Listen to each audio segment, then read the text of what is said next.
If your autistic child has a PDA profile, here's one thing that I would make sure that their school understands. Your child becoming more articulate doesn't necessarily mean that they're becoming more regulated. In fact, for some autistic kids, it can mean the exact opposite.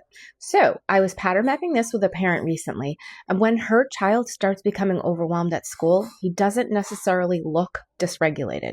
He gets more verbal. He starts negotiating, debating, questioning everything, giving incredibly sophisticated answers for why he shouldn't have to do what the adult is asking him to do.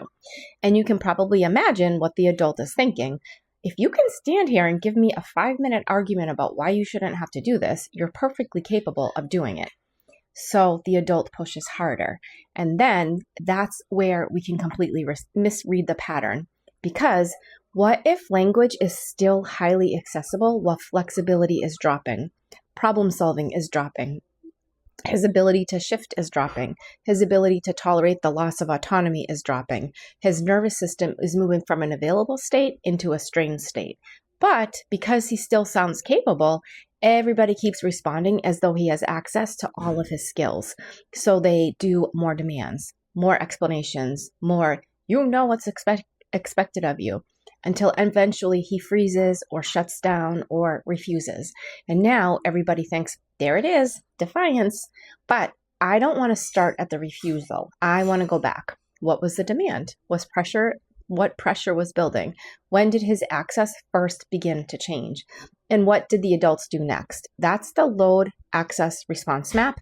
And this is why I don't want a school goal that simply says, child will comply with adult directives. I want the team learning, what does a strained state look like for this specific child, and how do we intervene while flexibility and problem solving are still accessible?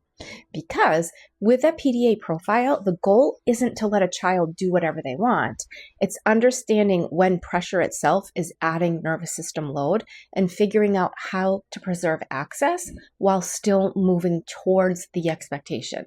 And this is exactly the kind of pattern that we can start identifying in my first step parent strategy session. We'll look at what's happening with your child through the Village of Little's nervous system lens, what may be building load specifically for them, what skills they may be losing access to, and where I think that we need to look next as far as response matches. If your child needs more individualized school support after that, we can talk about what that could look like. Book your first step strategy session through the link in my bio. Just head to my profile, tap my link tree, and my booking link is right at the top.